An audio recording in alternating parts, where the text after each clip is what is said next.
பணம் தேவைப்படாது. மக்கள் செல்வாக்கு. ஏன்னா நாங்கள் வந்து மக்களோட மக்களாக எப்பயுமே வாழ்கிறவங்க. இந்த கவர்ச்சி அந்த மாதிரியான ஒரு விஷயங்களில் வந்து நாங்கள் ஈடுபடுறதில்லை. இடதுசாரிகளாக இருக்கட்டும், விடுதலை சிறுத்தைகளாக இருக்கட்டும், அந்த அந்த அடிப்படையில் வந்து ஆதவ அர்ஜுன் பேசுகிறது வந்து ஏற்புடையது இல்லை.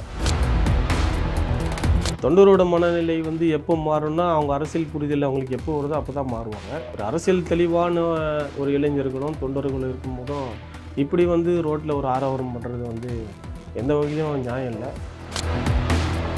கம்யூனிஸ்ட்டுக்கு இருக்கிற மாதிரி, விடுதலை சிறுத்தைக்கு இருக்கிற மாதிரி ஒரு மிகப்பெரிய ஒரு போராட்டத்தையும் மக்கள் பிரச்சனையும் எடுத்து அதில் வந்து ஹீரோவான ஒரு விஜய் இல்லை. இப்போ எதுவுமே இல்லாமல் ஒரு விஜய் பின்னாடி இவ்வளோ கூட்டம், ஒரு தம்பி வேன் மேலேருந்து குதிக்கிறான், ஒருத்தன் மரத்து மேலேருந்து குதிக்கிறான், இப்படியான செயல் வந்து நடு ரோட்டில் டிராஃபிக் பண்ணுறது, ஒரு ஏர்போர்ட் வர்றதுக்கு எதுக்கு அவ்வளோ பெரிய உற்சாகம்? விஜய் வந்து அப்படியே வந்து ஒரு வானத்தில் வந்த ஒரு தேவ தூதர் மாதிரி அவரை சித்தரிக்கிறாங்க. ஸோ இதுதான் இவங்களோட அரசியல். இங்கே இருக்கும்போது விடுதலை சிறுத்தைகளில் இருக்கும்போதும் ஒரு தலித் முதலமைச்சராக நான் பாடுபடுறோன்னு வாய் திறக்காத ஆதவ ரெட்டி இன்றைக்கி தாவைக்கால உட்காந்துட்டு போயிட்டு ஒரு தலித்து தான் வந்து ஒரு முதல்வர் நாற்காலியில் உட்காரணும். ஒரு 2-3 படங்கள் அரசியல் லேசாக அப்படி புகுத்தினார். அப்போவே நமக்கு தெரியும் தலைவர் விஜய் வந்து அரசியல் கட்சி ஆரம்பிக்க போகிறாரு, அதுக்கான பின்னணி என்ன, அவர் யார் ஆரம்பிக்க சொன்னது உள்பட எல்லாமே எங்களுக்கு தெரியும். திமுக தடுக்குது, அண்ணா திமுக தடுக்குது, பிஜேபி தடுக்குது, அப்படியெல்லாம் ஒன்றும் கிடையாது. யார் தடுத்துட முடியும்? இன்றைக்கி சொல்லுங்கள், யார் தடுத்த முடியுங்க?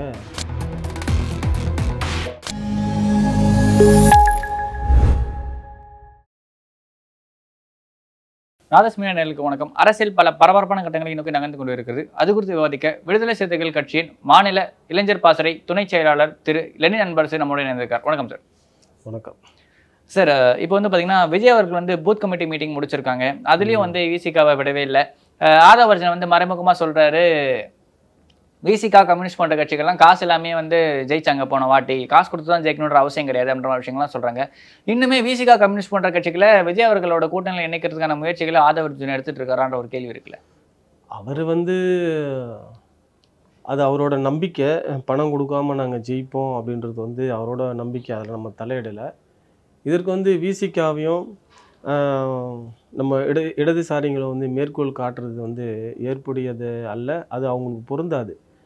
ஏன்னு பார்த்தோன்னா, விடுதலை சிறுத்தைகள் கட்சியும் இடதுசாரிகளும் ஒரே சித்தாந்தம் உள்ளவங்க தான்.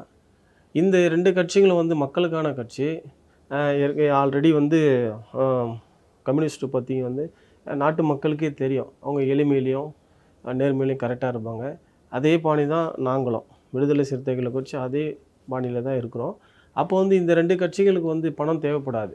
மக்கள் செல்வாக்கு. ஏன்னா நாங்கள் வந்து மக்களோட மக்களாக எப்பயுமே வாழ்கிறவங்க. இந்த கவர்ச்சி அந்த மாதிரியான ஒரு விஷயங்களில் வந்து நாங்கள் ஈடுபடுறதில்லை. இடதுசாரிகளாக இருக்கட்டும், விடுதலை சிறுத்தைகளாக இருக்கட்டும், மற்ற வந்து ஜனநாயக அமைப்பு எல்லாமே மக்களோட சேர்ந்து தான் இருக்குது. அந்த அடிப்படையில் வந்து ஆதவ அர்ஜுன் பேசுகிறது வந்து ஏற்புடையது இல்லை. அப்படி ஒன்றும் நம்ம தாவைக்காவுக்கு வந்து பெரிய ட்ராக் ரெக்கார்டு இல்லை. எதை வச்சு இவர் பணமே கொடுக்காம ஜெயிச்சிருவார், இல்லை பணம் செலவு பண்ணாமல் ஜெயிச்சிருவாருன்றது எனக்கு தெரியல. ஆனால் அது அவரோட நம்பிக்கை. அதில் நம்ம தலையிட விரும்பலை. ஏன்னா இந்த 2 கட்சியுமே வந்து மக்களால் ஏற்றுக்கொள்ளப்பட்ட கட்சி. பல சேவைகள், பல நற்பண்புகள் கொண்ட ஒரு கட்சி. மக்களுக்கான தேவைகளும் சேவைகளும் எவ்வளவோ செஞ்சுருக்கிறாங்க. அதன் அடிப்படையில் வந்து நாங்கள் விடுதலை சிறுத்தைகளும் கம்யூனிஸ்ட் வந்து பணம் கொடுக்காம நாங்கள் ஜெயிக்கிறோன்றது நாங்கள் சொல்கிறோம். மக்கள் எங்களுக்கு ஆதரவு இருக்குது. விஜய்க்கு எந்த மாதிரியான ஒரு ஆதரவு இருக்குது, எப்படி பணம் கொடுக்காம அவங்க வருவாங்கன்றது நம்ம யூகிக்க முடியல. Okay sir. திருமாவர்களும் ஒரு விஷயம் சொல்லியிருந்தாரு. என்னன்னு பார்த்தீங்கன்னா, இன்னும் அவங்க ரசிகர்கள் மனப்பான்மையிலே இருக்காங்க, இன்னும் அவங்க தொண்டர்களாக மாறலன்ற விஷயங்களை வந்து சொல்லியிருந்தாங்க. டிவிகேவினர் தொண்டர்களான மனநிலை எப்போ மாறுவாங்கன்னு நீங்கள் நினைக்கிறீங்க? தொண்டரோட மனநிலை வந்து எப்போ மாறும்னா, அவங்க அரசியல் புரிதல் அவங்களுக்கு எப்போ வருதோ அப்போ தான் மாறுவாங்க. அப்படியே நம்ம வந்து அவங்கள அரசியல் தெளிவு இல்லைன்றதை நம்ம சொல்லிட முடியாது. ஆனால் இப்போ நடக்கக்கூடிய சம்பவங்கள்லாம் அதை தான் பிரதிபலிக்குது.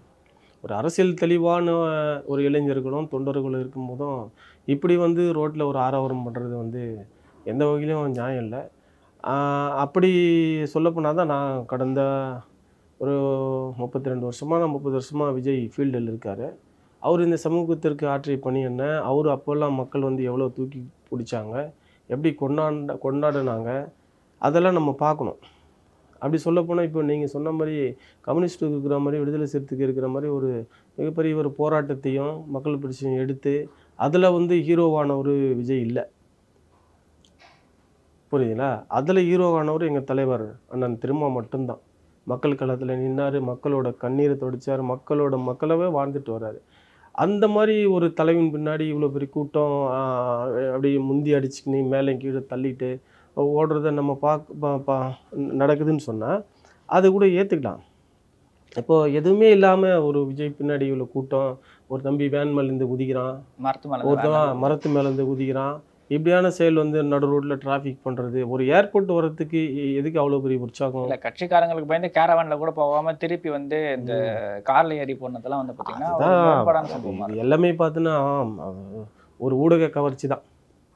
ஒரு அம்மா வந்து இன்னொரு கார் மேலே நின்று இங்கேருந்து பூங்கொத்தை தூக்கி வீசி எறிகிறாங்க. இதெல்லாம் பார்க்கும் போதும் அரசியல் தெளிவே இல்லாதவங்க ஒருத்தவங்களோட மனநிலையை மாற்றுறதுக்கான முயற்சி தான். பாருங்கள், இன்றைக்கி வந்து முதலமைச்சர் ஸ்டாலினுக்கு இல்லாத ஒரு கூட்டம், தலைவர் திருமாவுக்கு இல்லாத ஒரு கூட்டம், அம்மையார் ஜெயலலிதாவுக்கு இல்லாத ஒரு கூட்டம், விஜய்க்கு பார்த்தீங்கன்னா எப்படி இருக்குது பாருங்கள். ஒரு அம்மா இங்கேருந்தே பூ தூவி வீசுகிறாங்க, ஒரு தம்பி மரத்துக்குள்ளே வந்து குதிக்கிறான், ஒருத்தன் எப்படி ஆடுறான்.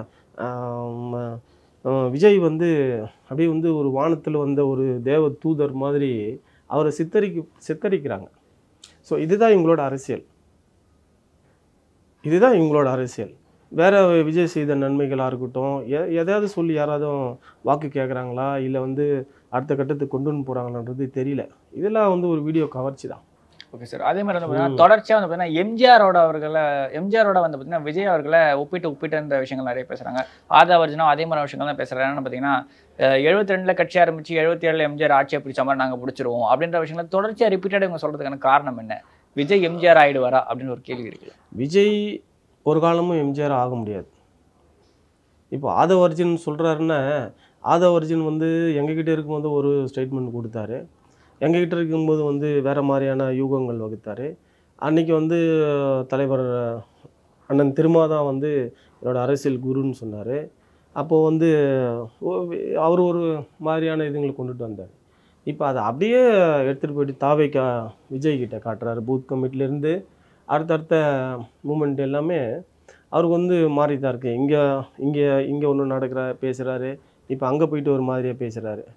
இங்கே இருக்கும்போது விடுதலை சிறுத்தைகளில் இருக்கும்போதும் ஒரு தலித் முதலமைச்சராக நான் பாடுபடுறோன்னு வாய் திறக்காத ஆதவ் ரெட்டி இன்றைக்கி தாவேக்கால உட்காந்துட்டு போயிட்டு ஒரு தலித்து தான் வந்து ஒரு முதல்வர் நாற்காலியில் உட்காரணும், ஒரு தலித் தலைமையில் தான் ஆட்சி அமைக்கணும்னு சொல்கிறாரு.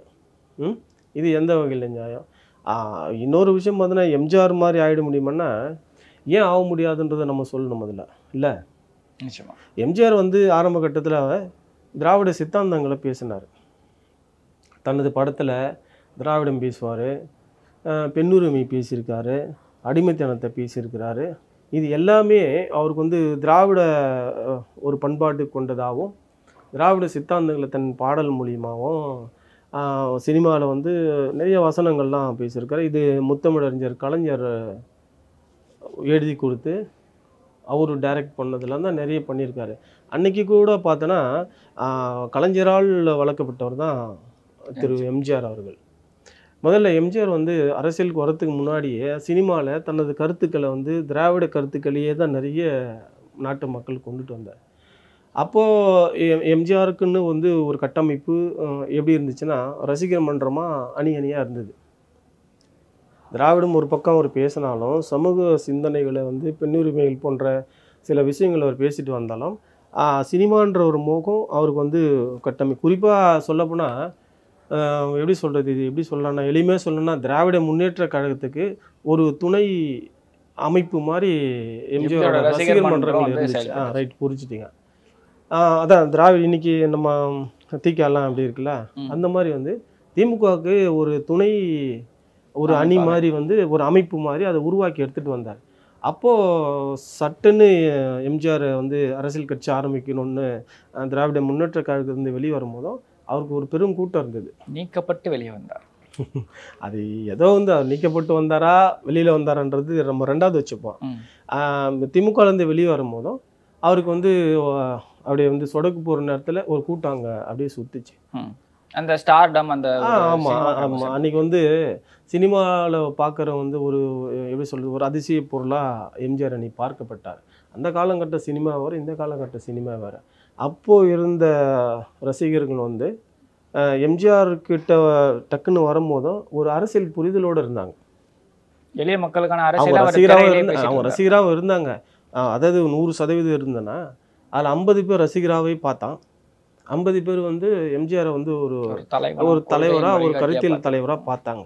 ஏன்னா எம்ஜிஆர் ஏற்கனவே சினிமா நடிக்கும் போதுமே பல திராவிட கருத்துக்களை விதைச்சிட்டார். அப்போ நல்லா படித்தவங்க, அரசியல் தெளிவு உள்ளவங்க. அப்போ எம்ஜிஆர் வந்து தலைவர் கருணாநிதி பற்றி பேசும்போதும் எம்ஜிஆர் சொல்ல கருத்துக்கள் வந்து உடன்பட்டாங்க. ஆமாம், எம்ஜிஆர் சொல்கிறது சரிதானே, அவர் கலைஞர்கிட்ட இந்த குறைபாடெல்லாம் இருந்தது, அதை மாற்றி அமைக்கிறதுக்காக எம்ஜிஆர் சொல்கிறது நியாயம்தானே அப்படின்னு சொல்லி அப்போ மக்கள் தூக்கி கொண்டாடினாங்க. எம்ஜிஆர் முதலமைச்சர் ஆனதுக்கான ஒரு அடித்தளத்தை முன்னாடி போட்டார். அது சக்ஸஸ் ஆச்சு. இப்போது விஜய் வந்து அப்படி இல்லையே.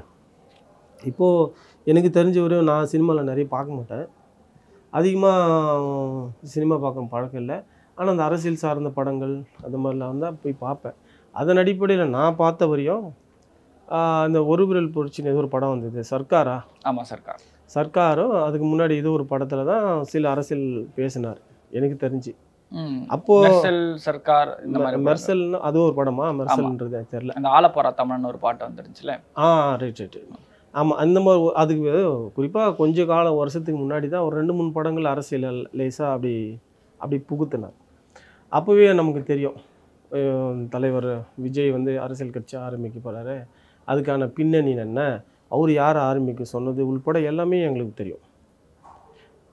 இப்போது இந்த வாதத்துக்கு வருவோம். இப்போ எம்ஜிஆர் மாதிரி வந்து இவர் ஆகிறது கஷ்டம், அது முடியாது. இப்போ எம்ஜிஆர் ஏன் ஆக முடியாதுன்றதுக்கு நான் சொன்ன சில காரணங்கள் தான். அதனால் எம்ஜிஆர் ஆகிறதுக்கு வாய்ப்பு இல்லை. ஆதவர்ஜின் அவர் என்ன வேணால் பேசலாம், அவர் அரசியல் யுகங்கள். இப்போ விஜய் அவருக்கு வந்து அவர் சுற்றி உள்ள பார்த்தோன்னா இல்லை ஐடி விங்கு தான், virtual warriors, IT wing, virtual warriors. அப்படியா, எனக்கு இங்கிலீஷ் வராது. விர்ச்சுவல் வாரியர்ஸ் அவங்க தான். இப்போது ஆதவர்ஜின்கள்லாம் என்ன ஒரு அரசியல் நாலேஜ் இருக்குன்றீங்க, அரசியல் நாலேஜ் கூட இருக்கட்டும், அவர் களத்தில் மக்கள்கிட்ட நேரடியாக போய் செஞ்சதுக்கான அனுபவங்கள்லாம் என்ன? இப்போ இந்த ஐடி விங்கர்ஸ் எல்லாருக்குமே இவங்க வந்து படிச்சிருப்பாங்க, படித்ததில் வந்து அரசியல் அடுத்தடுத்த நகரும் அடுத்தடுத்த கட்சிங்கெல்லாம் எந்த மாதிரியான ஒரு முன்னெடுப்பு எடுத்துகிட்டு போகிறாங்கன்றதெல்லாம் கண்காணிக்கலாம். ஆனால் யதார்த்தமாக வாழ்க்கையில் களத்தில் போய் நின்ன அனுபவமும் இவங்களுக்கு யாருக்குமே இல்லை. இவங்களோட விஜய் உள்பட, அந்த கட்சி தலைவர் விஜய் உள்பட கள நிலவரம் அவங்களுக்கு தெரியாது. அப்போது இன்றைக்கி சினிமா மோகத்தில் தான் வந்து இன்னமும் விஜய் பார்க்கப்படுறாங்க. விஜய் அவர்களோட அந்த பேச்சு வந்து பார்த்தீங்கன்னா களத்தில் நெல்லு, மக்களோட நெல்லு, மக்களை நேசி, மக்களிடம் கற்றுக்கொள் அப்படின்ற மாதிரி விஷயம். அது விஜய் சொல்லல, பேரறிஞர் அண்ணா சொன்னார். அதுதான் அண்ணா சொன்னதை அவர் குறிப்பிட்டு பேசுறாரு. ஆனால் அதுலேயே அவர் நிறைய ஃபாலோ பண்ணலன்ற மாதிரி கேள்விகள்லாம் இருக்கு. யாரு விஜய் அவர்கள் ஃபாலோ பண்ணலன்னு தான் நானும் சொல்றேனே, புரியுதுங்களா? அரசியல் களம்ன்றது முற்றிலும் வந்து எப்படி சொல்றது, அரசியல் களமும் போர்க்களமும் ஒன்று தான். அதில் கால் வச்சா தான் தெரியும். நம்ம ஏதோ வெளியில் உட்காந்துட்டு ஜாலியாக ஒரு வயசு ரூமில் போட்டு நம்ம முகத்துக்கு ஒரு கவர்ச்சி இருக்குது, நம்ம முகத்துக்கு ஒரு வாக்கு இருக்குது, புரியுதுங்களா, நம்ம முகத்துக்கு ஒரு ஈர்ப்பு இருக்குது, இதனால் வந்து அரசியலில் வந்து ஒன்றும் பண்ணிட முடியாது. நான் வெளிப்படையாக சொல்ல வர்றது என்னென்னா, ஒரு விஜய்க்கு வந்து சுத்தமாக அரசியல் ஈடுபாடு இல்லை. எதை வச்சு நான் சொல்கிறேன்னா, தலைவராக முன் வந்து ஒரு அறிக்கை கொடுக்கணும், 24 மணி நேரமும் அதுலேயே இருக்கணும். சொல்ல வர்றது புரியுதுங்களா? அதுலேயே இருக்கணும். இப்போது விஜய்லாம் ஒரு வாரத்துக்கு ஒரு அறிக்கை கொடுக்குறாரு, அது அவங்க கட்சி அடுத்த கட்ட தலைவர்களை எழுதி கொடுத்தோ இல்லை அவரோட அரசியல் ஆலோசகர் எழுதி கொடுத்தோ பேசுகிறாரு. இது வெளிப்படையாக தெரியுது இல்லையா? இது வெளிப்படையாக தெரியுது. அப்போது இவர் எப்படி மக்களுக்கான தலைவராக முடியும்? இது தாவேக்கா வந்து மக்களுக்கான இயக்கமா வந்து அவங்க சொல்லிக்கலாம், நாங்க சொல்ல முடியாது. மக்கள் நலன் சார்ந்த எல்லா பிரச்சனையிலுமே கீனா இருக்கணும்ல. எந்த ஒரு விஷயத்தையுமே அவர் வந்து டெப்தா பேச மாட்டாரு. பேச மாட்டேங்கிறாரு. இப்ப 2 நாள் அந்த மீட்டிங் நடக்குது. விஜய் பார்க்க தான் அவ்வளவு பேர் கூட்டம் வராங்க. ம் ஆதவ அர்ஜுனா தான் பேசுறாரு, எக்ஸ்பிளைன் பண்றாரு, எல்லாமே பண்றாரு. விஜய் அவர்கள் வந்து ஜஸ்ட் ஒரு 2 நிமிஷம் பேசுறாரு, 3 நிமிஷம் பேசுறன்ற விஷயங்கள்லாம் வந்து பாத்தீங்கன்னா ம் ஒரு தலைவரா வந்து அவர் தொண்டர்களை இன்னும் வழி நடத்துறதுக்கே தயாராகலையோ அப்படின்ற ஒரு கேள்வி எழுப்புது. ஆமா. இல்லதான் நாங்களும் சொல்றோமே. இல்லதான்ப்பா. இப்போ அவரு வந்து தலைவரா அவங்க கட்சி தொண்டருங்க அவரை நேசிக்கிறவங்க பார்க்கலாம். வெகுஜன மக்கள் அவர் தலைவரா பார்க்கறதுக்கான எப்படி பார்க்க முடியும்? எப்படி பார்க்க முடியும்? ஆனா அவங்க என்ன சொல்றாங்கன்னா, விஜய் அவர்கள் வந்து களத்துல இறங்கி செய்யறதுக்கு எல்லாத்துக்குமே ரெடியா இருக்காரு. ஆனா திமுக தான் முட்டுக்கட்டை போடுது, மண்டபம் கூட தரமாட்டேன்றாங்கன்ற மாதிரி விஷயங்கள்லாம் வந்து விஜய் தரப்புல இருந்து இருக்கிறாங்க. அப்படியெல்லாம் ஒன்றும் இல்லை சார். அதாவது இவங்க வளர்ச்சிக்கு யாரையோ காரணம்லாம் சொல்லக்கூடாது. திமுக தடுக்குது, அண்ணா திமுக தடுக்குது, பிஜேபி தடுக்குது, அப்படியெல்லாம் ஒன்றும் கிடையாது.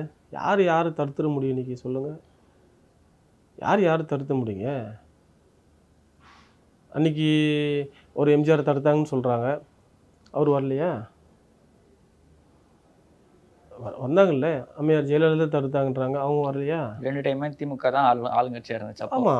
வந்தாங்கல்ல. அது தடுக்குதுன்னு இந்த ஏதோ சொல்லுவாங்க. அந்த மாதிரி ஒரு சாக்குலாம் சொல்லக்கூடாது. இதெல்லாம் எதுனாக்கா இவங்க மேல ஒரு அனுதாபத்தை தேடிக்கிறது. எங்க தலைவர் மாச பார்த்து மண்டபமே கொடுக்க மாட்டாங்க. கோவையே கதி கலங்கிருச்சு. அது பண்ணுச்சு, இது பண்ணுச்சு. என்ன? ஏதாவது பிரச்சனை வந்தா நாங்க பொறுப்பு இல்லை அப்படின்ற மாதிரி விஷயங்கள்லாம் யார் பேசுறது. சொன்னா? ஆதவ அர்ஜுனா அவர்கள் பேசுறாரு. என்னத்துக்கு பிரச்சனை வந்தா? இது மாதிரி கூட்டம் இவ்வளவு கூடுது, ஏதாவது பிரச்சனை ஆச்சுன்னா அதுக்கு நாங்க பொறுப்பு இல்லை அப்படின்ற விஷயங்கள்லாம் பேசுறாரு. ஒரு பொறுப்பான ஒரு அரசியல் தலைவர் இல்ல அது பேசுறாரு. யாரை மிரட்டுறாரு? கூட்டம் கூட்டிட்டா கூட்டம் கூடுங்கெல்லாம் வந்து போராளி ஆடி முடியுமா?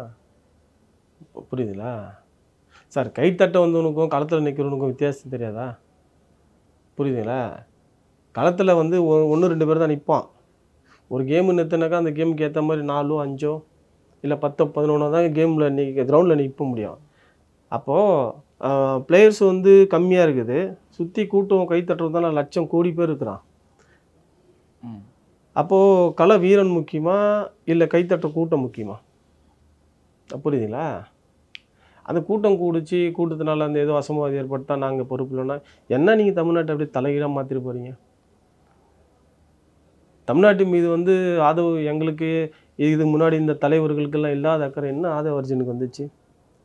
ஆதவ அர்ஜுன் வந்து ஒரு சமூக போராளி கிடையாது, ஒரு அரசியல் மீடியேட்டர், அவ்வளோதான். அவர் வந்து இன்றைக்கி ஒரு கட்சியில் போய் இணைஞ்சிட்டாரு, அதில் ஒரு முக்கியமான பொறுப்பு வாங்கிட்டாருன்னா அது வந்து எல்லோரும் சேர்த்து பேசக்கூடாது. புரியுது? அரசியலில் வந்து யாரும் கீழ்த்தரமான பேச்சுக்கள் வந்து இந்த பயமுறுத்துகிற மாதிரி பேசலாம், அது கூடாது. ஒரு அமைப்பு வந்து மக்கள் வரவேற்கணும், ரசிகர் கூட்டம் வரவேற்கக்கூடாது. Okay sir.